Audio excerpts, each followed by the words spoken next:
Hey guys, my name is Blake, and welcome back to now what is episode 2 of What My Startup Taught Me this week.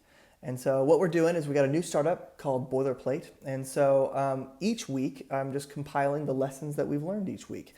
Because what's great about startups is that they are a great place to learn. You get a front row seat to a lot of mistakes, and you get this feedback of all the stuff really quickly. And so, if you can compile those learnings and see those as learnings, you can grow really fast. So it's as helpful for me as it is, I hope, for you. So what I wanted to do is kind of share that along the way. We did this the last startup. At the end of selling our last startup, I compiled kind of a list of 70 things I learned, and a lot of people found that helpful. So I thought, what would it look like to try to do that on a weekly basis? So that's what we're going to try to do. So this is episode 2, so week 2 of working on our startup. We've been doing a lot in the building side. So specifically, Chris Ridenauer has been cranking away. Nikki Ridenauer has been building a ton of different screens. We've been talking with lawyers because we've got kind of this legal focus for our startup. And then I've been doing marketing pages, trying to create kind of sales funnels, and then starting to explore and like who are we going to partner with next and that sort of thing. So it's been a lot of fun work together, and we got to even have our first weekly team meeting last week. So wanted to compile our learnings, so I'll get right to it. By the way, if you go to Medium, Medium is the best place to start with these posts because I hyperlink each of these learnings one at a time in Medium, so you can click from just on the lessons that actually seem interesting to you, and it'll jump to that spot in the YouTube video so that you can kind of fast forward and you don't have to listen to me blabber on and on. So ideally you go to Medium, actually most ideally is you subscribe at allsmith.org, and then this will come as an email, and literally you can just read the email, click on the hyperlink, and it'll take you exactly to the spot. So maybe there's 1 out of 5 or 1 out of 3 lessons that are actually useful to you, so you can just jump ahead to those because you don't need to waste your time on half this stuff, let's be honest. So I'll link to that both on the podcast, on the YouTube, all that other stuff, but try to get to the Medium post or sign up for the email. Okay, all right, lesson number 1. Oh, this is fun. Okay, the formula for a perfect weekly team meeting is as follows. 10 minutes, connect. 15 minutes, review. 60 minutes, discuss. And 5 minutes, next steps. So we've done a million permutations of weekly meetings through Cladwell and 7 years of doing that. And they were in varying degrees of helpful, I'll be honest. And so I think that we were always trying to figure out how to make this thing useful. And then I read a book called Traction. It's like the entrepreneur operating system called Traction. I'll see if I can find, I've got a copy here. I'll link to where you can find Traction. But it had like a really big structure for how you do your weekly team meetings, which I think is great. And if you're a bigger company, that makes a lot of sense. But I think we can kind of boil it down to a really small formula for startups. And those were kind of the 4 big areas. So let me hit those up real fast. All right. Number 1, connect. You gotta start your meeting with some level of positivity and relationship. So in a team meeting, this is us in the Ridenauers, like just 3 or 4 people.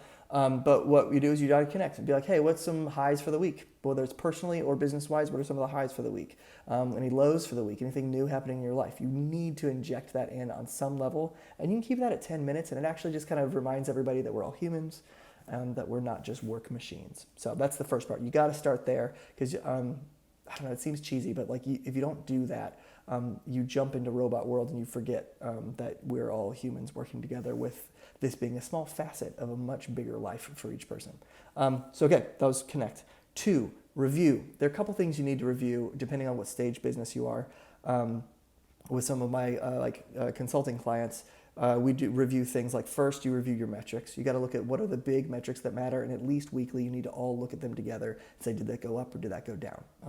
With Boilerplate, we don't have metrics yet, so we're not really, no, that's not true. We have email signups for people who are saying get notified. So we're reviewing 1 metric right now. That's all we have. So review some metrics. Second, you review what are the big initiatives that you have going on. So you should always have at least like a 90-day, what do we want to see happen? Right now with Boilerplate, we have 2 initiatives. 1 is build the product so that we can sell it. 2 is that we need to have some people who are going to actually pay for it. So those are the 2 initiatives. So you just do 2 minutes. Chris is in charge of build. I'm in charge of customers. 2 minutes summary of how to go last week, any things that are blocking you. And then last, you need to review maybe team members that maybe aren't present if you have a bigger company. Obviously for Boilerplate, everybody's there, so you don't have to do that. But those are the 3 things in review. You can do kind of like 15 minutes tops. Anything more than 15 minutes of review, it gets super boring and should just be an email. But it is helpful for people to kind of hear it from the person who's responsible and also be able to ask a quick question. But that's 15 minutes. All right, and then next is discuss. This is the meat of the meeting. This is why everybody's there. Essentially, you just need to list out what are the different things that need discussion. You need to list all those things out first before you discuss any of them. So it's like, oh, I want to talk about this. Someone else says, well, I want to talk about this. And you just do a one sentence, write it down. We do like a spreadsheet to kind of do this. But you list out all the things we could discuss. And then together we all decide together what are the top 3 things we should discuss in the next hour. So we put those top 3 things on, and then we go one at a time, kind of get some information about it, maybe just like discuss back and forth about it, and then we make a decision at the end and decide what are we going to do about it. That's the most important part of the meeting for sure. And then finally, out of all that, once you've made some decisions, typically there's some next steps. So then we put all the next steps together and we all agree these are what the next steps are for the next week. So that's the formula for a perfect weekly team meeting. I like it, and it works really great for me. So connect, review, discuss, and next steps. Learning number 2. Swag matters. This is super cheesy, but it's a real thing. And maybe said a little bit more broadly, small acts of generosity are the first step to having an abundant mindset. I know that sounds new agey, but it's this thing of like, I think we all know that if the leader of an organization or the leaders of an organization have a mindset of abundance, which is like there's going to be enough for everybody to go around, it tends to attract more opportunities, and it does tend to actually result in success. And so I think most people know that. But the question is, how do you change your mindset? And I think the best way to change your mindset is to start with a small act of generosity, aka swag, which is, I really think is a big deal. I have 2 really good examples, very short on this.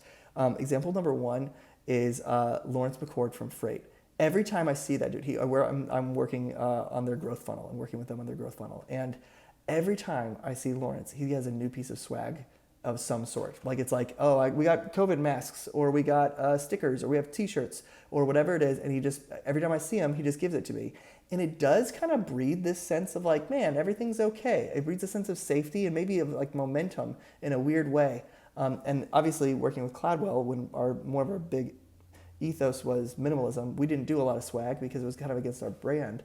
But I think we missed out on that. Like there's actually something really, I don't know, it makes you feel like we have enough when people can do these small gifts, and you're not spending a ton of money on this stuff. This stuff is super cheap, and actually it's kind of fun, especially you take it home to your kids and show it off.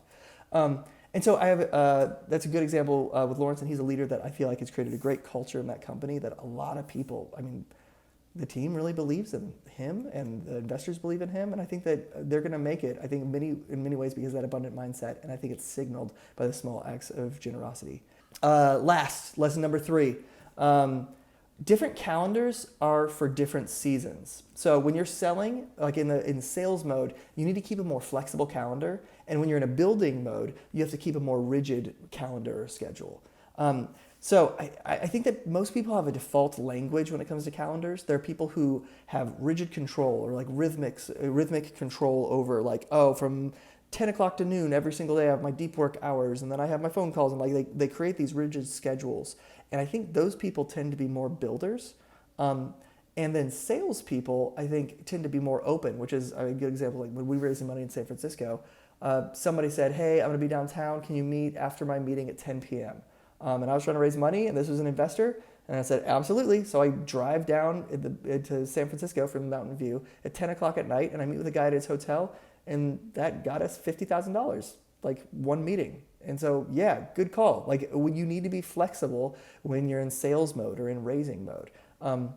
And so I think each of us has a default language as where we go, but I think as a founder, you kind of need to name the season you're in and structure your calendar accordingly. And I can feel that right now where I've been doing a lot of consulting, so I've been doing a lot of selling, and now we're moving into building, and I'm feeling like, oh, I need to block out periods of time for building and actually not let it get violated by sales. Yeah, so I just thought that was an interesting insight that I've always struggled kind of between those two, and I think it's tying it to the season is what really matters. Yeah, so the 3 things were the formula for a perfect weekly team meeting was connect, review, discuss, and next steps. Swag matters, and different calendars for different seasons. So those are my 3 lessons for the week. Thanks for, if you followed along this long, thanks for doing this.